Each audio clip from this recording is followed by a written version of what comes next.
నమస్తే ఫ్రెండ్స్, ఒక్కొక్క కంట్రీలో ఒక్కొక్క కల్చర్ ఉంటుంది, డేటింగ్ కల్చర్. యూరోప్లో జార్జియా చూసాను, చాలా ప్లేసులు చూసాను, స్విట్జర్లాండ్లో చూసాను. అలాగే మనకి ఏంటంటే ఫిలిప్పీన్స్ ఏంటంటే అమ్మాయిలకి అసలు ఎంత మంచి హాట్ అంటే అంత మంచి హాట్ నేను ఇప్పటివరకు చూడలేదు. ఎందుకంటే చాలా మంది అందం చూస్తారు, డబ్బు చూస్తారు. ఈ రోజుల్లో అందం లేకపోయినా పర్లేదు, డబ్బు అయితే కంపల్సరీ ఉండాలి.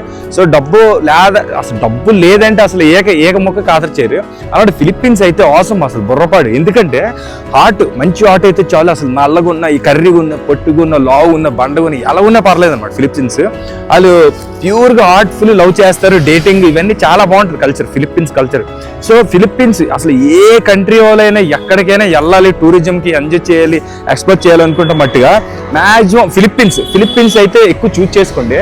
ఫిలిప్పీన్స్ కంట్రీ మట్టుగా వచ్చారంటే, ఎందుకంటే అలాగే డేటింగ్ కల్చర్ గురించి బాగా ఇష్టం ఉండే అబ్బాయిలు అయితే చెప్తున్నాను, ఎస్పెషల్లీ వీడియో చూస్తున్న వాళ్ళని, డేటింగ్ కల్చర్ బాగా నచ్చిన వాళ్ళు అయితే ఫిలిప్పీన్స్ ఎక్కువ చూస్ చేసుకోండి. ఫిలిప్పీన్స్ అయితే వెళ్ళారంటే బుర్రపాడు. ఇంకా మీరు ఎలాగున్నా పర్లేదు మీకు.